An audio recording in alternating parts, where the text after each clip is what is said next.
आज की क्लास में हम करेंगे चैप्टर 8 की इलस्ट्रेशन 4 के थर्ड, फोर्थ और फिफ्थ पार्ट। थर्ड पार्ट है sold goods to Anil for ₹20,000 plus CGST and SGST at 6% each, allowed him 10% trade discount and 3% cash discount. Received half of the amount by cash and balance by check within agreed time. तो 20,000 के goods यहाँ पे cell हुए हैं जिसपे CGST और SGST 6% each पे दिया गया है, 10% उसे ट्रेड डिस्काउंट भी दिया गया है, 3% कैश डिस्काउंट और हाफ पेमेंट कैश से आई है और हाफ पेमेंट चेक से आई है। तो गुड्स सेल कितने के हुए हैं? तो सेल की थी 20,000 की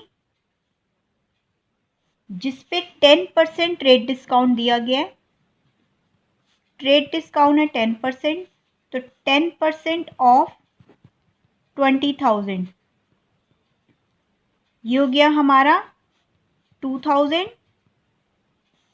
तो इसका मतलब एक्चुअल सेल हुई है जो हमें बुक्स में शो करनी है वो है 20,000 माइनस 2,000। एक्चुअल सेल हमारी 18,000 की। अब इस 18,000 पे CGST और SGST, CGST पे किया गया 6% और SGST भी 6%। तो सबसे पहले CGST निकालते हैं। 6% ऑफ 18,000, इसी तरह से 6% ऑफ 18,000, तो 6% ऑफ 18,000 1080 और ये भी 1080। GST आया है 6% ऑफ 18,000 1080 और SGST भी आया है 6% ऑफ 18,000 1080। तो यहाँ तक हो गया हमारा। तो सेल की एंट्री होती है हमारी कैश अकाउंट डेबिट और आधी पेमेंट बैंक से भी आई है तो bank account debit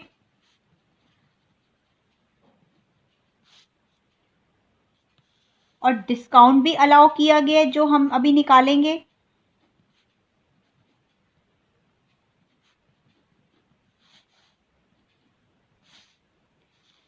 to sales account, to CGST account, to SGST account. यहाँ पे आप आउटपुट CGST और आउटपुट SGST भी लिख सकते हैं। तो सेल्स कितने की हुई है हमारी? सेल्स हुई है 18,000 की। एक्चुअल सेल हुई है 18,000 की। यहाँ पे एक लाइन ड्रॉ कर देती हूँ ताकि आपको कंफ्यूजन ना हो। सेल्स हुई है हमारी 18,000 की, जो एक्चुअल सेल्स 18,000 की निकली है। इस 18,000 पे हमने 6% CGST निकाला है, वो है 1080। तो टू CGST अकाउंट कितना? 1080। इसी तरह से 6% ऑफ 18,000 SGST 1080, तो टू SGST अकाउंट 1080। अब सेल हुई है 18,000 की जिसपे CGST भी मिला है 1080 का और SGST भी मिला है 1080 का। तो एक्चुअल पेमेंट आनी कितनी है? एक्चुअल पेमेंट आनी है 18,000 प्लस 1080 प्लस 1080। तो अब इन तीनों को प्लस करते हैं। अब टोटल कैश आना कितना था? 18,000 प्लस 1080 प्लस 1080। टोटल कैश आना था हमारे पास 20,160 का, लेकिन कैश डिस्काउंट भी दिया गया। कैश डिस्काउंट दिया गया 3% का। तो कैश डिस्काउंट कितना दिया गया? 20,160 इंटू 3/100 605। 605 का कैश डिस्काउंट दिया गया। इसका मतलब एक्चुअल कैश कितना आया हमारे पास? एक्चुअल कैश आया 20,160 माइनस 605, क्योंकि इतना कैश डिस्काउंट दे दिया गया। तो अब 20,160 माइनस 605, एक्चुअल कैश आया है हमारे पास 19,555 का। इस 19,555 में से भी अब मैं आपको लास्ट की लाइन दिखा देती हूँ। लास्ट की लाइन में लिखा गया received half of the payment by cash and balance by cheque with agreed time. With agreed time मतलब सेल के टाइम पे पेमेंट हुई है, लेकिन आधी पेमेंट कैश से हुई है और आधी पेमेंट चेक से हुई है। तो इसका मतलब 19,555 इसका हाफ कितना हुआ? 19,555 का हाफ हुआ 9,777। तो 9,777 की पेमेंट कैश से हुई है और 9,777 की पेमेंट ही बैंक से हुई है। अब सेल में हमने 18,000 दिखा दिया, CGST 1080, SGST 1080। कैश कितना आया हमारे पास? कैश आया 9,777 का और बैंक से कितनी पेमेंट आई? 9,777 की। डिस्काउंट हमने अलाउ किया 605 का। Cash account debit 9,777, bank account debit 9,777, discount allowed debit 605, to sales account 18,000, to CGST account 1080, to SGST account 1080। अब एक बार इस क्वेश्चन को दोबारा से समझते हैं। सेल हुई थी 20,000 की, जिसपे 10% ट्रेड डिस्काउंट दिया गया। इसका मतलब 2,000 का ट्रेड डिस्काउंट दिया गया। तो ट्रेड डिस्काउंट को हम बुक्स में कभी भी शो नहीं करते। एक्चुअल सेल हुई हमारी 18,000 की, तो हम बुक्स में कितनी सेल शो करेंगे? 18,000 की। इसी तरह से 6% ऑफ 18,000 CGST भी जिस पे हमें मिला है तो 1080 और SGST भी मिला है 6%, वो भी हम 18,000 का निकालेंगे 1080। तो जब हम एंट्री करेंगे सेल्स अकाउंट 18,000 की और CGST 1080, SGST 1080, आप यहाँ पे आउटपुट CGST और आउटपुट SGST ही लिखेंगे तो ही सही रहेगा, लेकिन हम ऐसे भी लिख सकते हैं। सेल हुई थी 18,000 की, 1080 प्लस 1080 इन तीनों को प्लस करके, क्योंकि ये हमें SGST और CGST भी मिलना था, तो टोटल अमाउंट आना था हमारे पास 20,160 का, जिसपे कैश डिस्काउंट दिया गया 3% का। तो 3% 20,160 का हुआ 605। इसका मतलब 20,160 अमाउंट आना था, लेकिन 605 का कैश डिस्काउंट दिया गया। तो एक्चुअल अमाउंट कितना आना है? 19,555 का। उसमें से भी हाफ अमाउंट कैश से आया है और हाफ अमाउंट बैंक से आया है। तो जितना अमाउंट कैश से आया है वो कैश में जाएगा और जितना अमाउंट बैंक से आया है वो बैंक अकाउंट में जाएगा। तो इसी तरह से cash account debit 9,777, bank account debit 9,777 और डिस्काउंट अलाउड 605। अब समझते हैं इसका fourth part. Sold goods to Ajay 50,000 plus CGST SGST 6% each at 10% trade discount and 2% cash discount. Half of the amount received by check within specific time. Sale हुई है 50,000 की, जिसपे CGST और SGST भी हमें मिला है। 10% trade discount, 2% cash discount. Half of the amount received, आधा अमाउंट रिसीव हुआ है, वो भी चेक से। सेल हुई है 50,000 की, उस पर 10% का ट्रेड डिस्काउंट दिया गया है।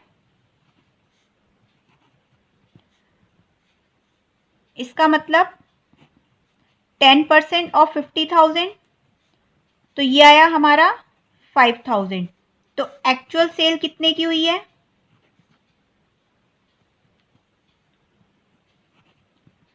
एक्चुअल सेल हुई है 50,000 माइनस 5,000, 45,000 की।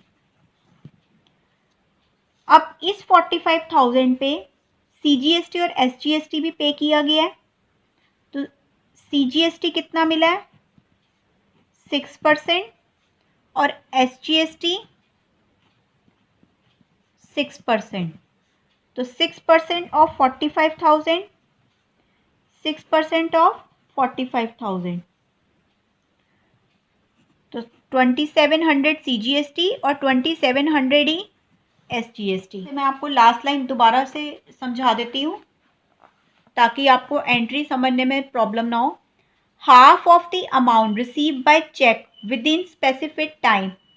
हाफ अमाउंट मिला है सेल के टाइम पे, हाफ अमाउंट मिला है वो भी चेक से, और बाकी का जो हाफ अमाउंट है वो किस पे जाएगा, वो क्रेडिट पे जाएगा।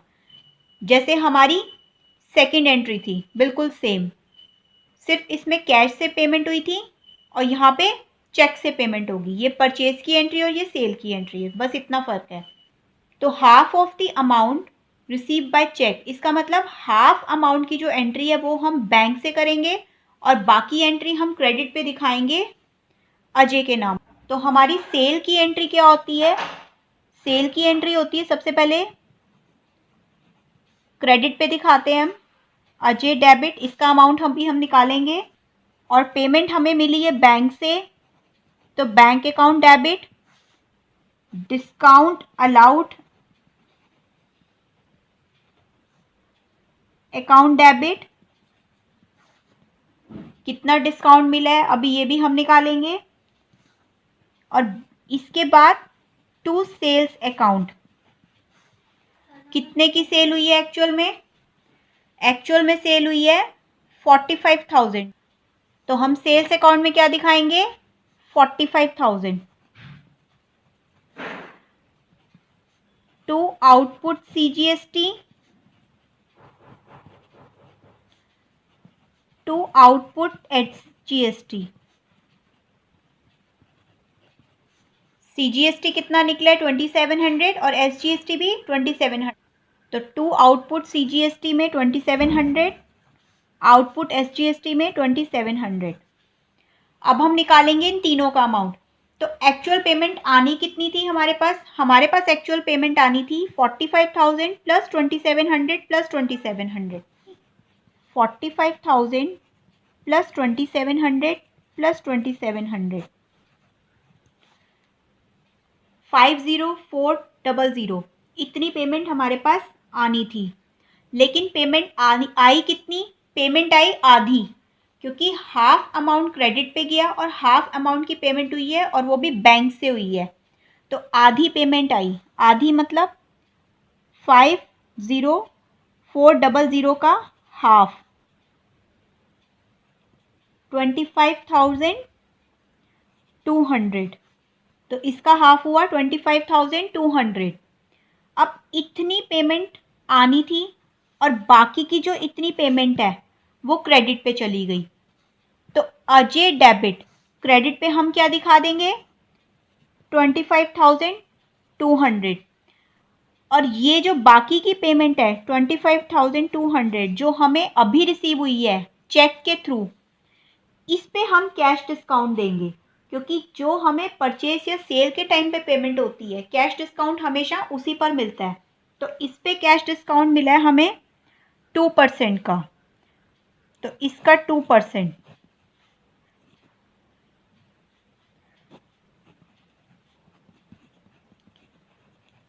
तो इसका 2% हो गया 504।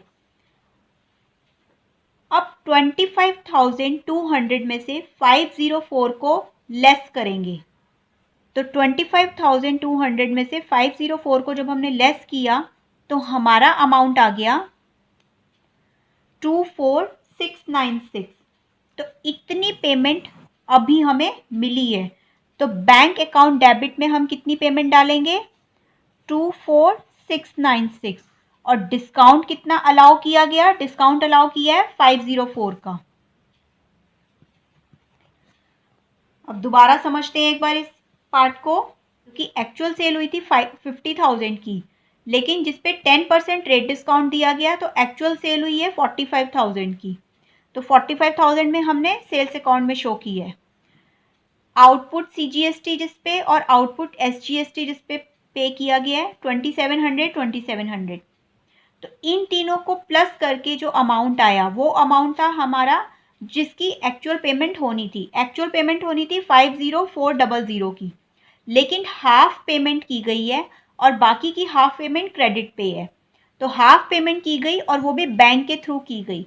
तो हाफ पेमेंट, जो हाफ आया अमाउंट, वो है क्रेडिट पे 25200 पे, जिसका अमाउंट हमने अजय के नाम से डेबिट की है। और बाकी का जो हाफ है, इस पे 2% डिस्काउंट दिया गया, कैश डिस्काउंट। तो 2% ऑफ 25200 ये हुआ 504। तो डिस्काउंट कितना अलाउ किया? 504 का। तो 25200 में से 504 को माइनस करके जो अमाउंट आया, तो एक्चुअल पेमेंट वही हुई है जो बैंक से हमें अभी मिली है चेक के थ्रू। अब फिफ्थ पार्ट देखते हैं। Sold goods costing 40,000 to Anil against a current dated check at a profit of 25% on cost less 20% trade discount plus IGST 12%, cash discount is allowed 2%। तो बहुत ही सिंपल सा क्वेश्चन है। गुड्स सेल किए गए हैं जिसकी कॉस्ट थी 40,000 की और 25% के प्रॉफिट पे वो गुड्स सेल हुए हैं। गुड्स की कॉस्ट थी, कॉस्ट ऑफ गुड्स 40,000, प्रॉफिट हुआ है 25% का। तो सेल हुई कितनी? 25% ऑफ 40,000 निकालेंगे पहले। तो 25% ऑफ 40,000 हुआ हमारा 25/100 इंटू 40,000, 10,000 का। तो इसका मतलब 10,000 का प्रॉफिट हुआ है। तो एक्चुअल सेल कितने की हुई होगी? तो सेल हुई होगी 40,000 प्लस 10,000 का प्रॉफिट हुआ, उसे भी हम ऐड करेंगे। तो सेल हुई 50,000 की, क्योंकि कॉस्ट ऑफ गुड्स थे 40,000 के, जिसपे 25% का प्रॉफिट हुआ है, यानी कि 10,000 का प्रॉफिट हुआ है। तो 50,000 की सेल हुई है। अब इस 50,000 के सेल पे 20% ट्रेड डिस्काउंट दिया गया है। 20%, इसका मतलब 20% ऑफ 50,000, ये है हमारा ट्रेड डिस्काउंट। तो 20/100 इंटू 50,000।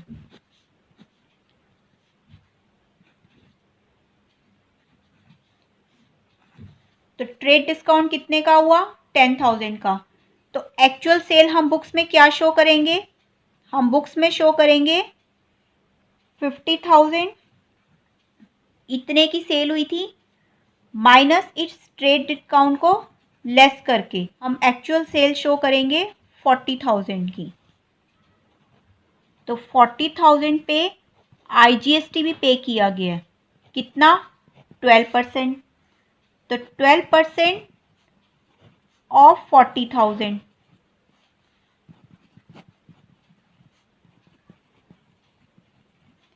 ये हुआ हमारा 4,800।